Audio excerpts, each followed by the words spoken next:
our plan to stop the boats is working. Far be it from me to contradict a Secretary of State, a senior member of the Cabinet, but that is a lie. Yeah, it is a lie if you look broader than just the last month, where it's been, as you said, winter. So obviously they're not going to come over when the water's, you know, absolutely choppy and freezing cold. Of course it goes down in the winter. It always goes down in winter. By the way, sorry to interrupt, it goes up again. Sorry to interrupt, Ben, but last week, over 1,200 came in on Saturday alone, 500. So they are still pouring over. Absolutely, But the boats are not being stopped remotely. Well, effectively what he's saying is it was so bad before that even though it's still terrible, it's just not as bad as it was, which isn't exactly a win, is it? I mean, it really is quite pathetic where the government's got to. And even this big slash of legal migration, they're saying it's the biggest cut ever. It's like, because it's never been higher. They're cutting it down to, what, 400,000? Well, in 2019, it was about 219,000. So it's still double what it was in 2019 when Boris won the election. So it's the biggest cut ever, and it's still double what it was when they won the last election. I mean, it seems to me that what they try and do is balance everything. They always take this sort of wishy-washy, you know, pigeon step approach of basically saying, well, we've got to look after big business, or we've got to look after farmers, or we've got to look after the human rights of people who want to bring their nan, their granddad, their pet dog and their old cousin Alfred. And we've got to look after the universities who acquire the foreign cash. We've got to look after the health and social sector because we don't train up our own doctors and nurses.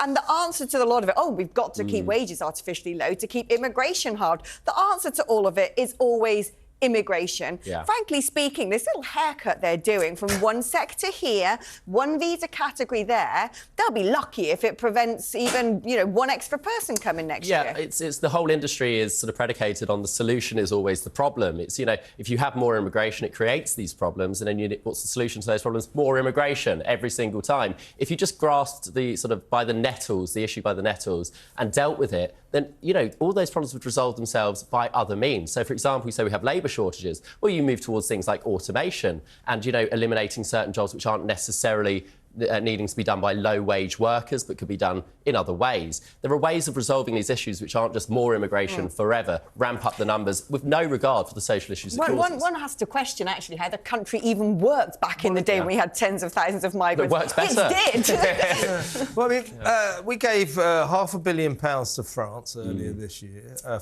to patrol their own beaches. I still can't get it through my head why we, a foreign country, have to give France money to govern itself, to patrol its own beaches. But we did. We've given Rwanda £140 million. I mean, God knows why. God knows what they've done with it. And at the weekend, it was reported that when Cleverly touched down in Kigali, he would be handing over another £15 million. God knows why. They're trying to sort of deny that now. But what is all this money for? Well, it's because it's easier than actually dealing with the real solutions to the issues, such as leaving the ECHR, scrapping the Human Rights Act, dealing with the actual things that are causing the problem in the first place. Those politically are very difficult, but throwing money at an issue, it's easy, because the money's not real anyway. It's just throw the money at it. Benjamin, I need to ask you a question that is always on the tip of my tongue. What I don't understand, because when we had the election of Meloni in Italy, she said she was going to put the Italian Navy in the Mediterranean Sea to create a blockade, and then Ursula von der Leyen came round and said, you can't do that because you won't get EU structural funds. And you can understand why Meloni had to, you know, reverse out of that announcement quite quickly, because Italy's debt-to-GDP ratio is off the scale and they need their handouts from the EU to basically be able to survive.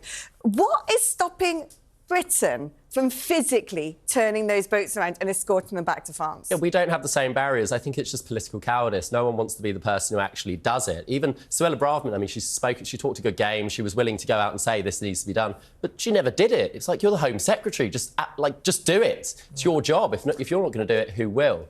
And I really do think it comes to this cowardice. People don't want to actually do what's necessary. And then when they do try, people like Don Raab, for example, attempted to get rid of the Human Rights Act. And look what happened to him. He was out the door pretty quickly when he attempted to actually grasp the issue by the nettles. Yeah, now, in terms of, you know, Alex and I have discussed this several times, and we can't get our head round the fact why, if you turn the boats around and you take them back to France, that's lethally dangerous. If you tow them the other way towards Britain. That's not lethally dangerous, apparently.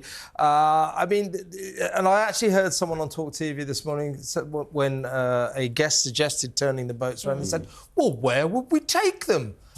Gee, I don't know. Yeah. What about France? I mean, the thinking here. The mind boggles. I mean, it really seems so logical, but you need to stop applying logic to the government because they don't think logically. They think in terms of what will the Guardian say about it? That's the way they think about it. But that's the thing. They talk about, oh, well, when a flight takes off to Rwanda after millions of pounds of legal cases, which clearly sends completely the opposite message to anyone trying their luck here, that will be a deterrent because one person might be on an aeroplane at some point in like 2028.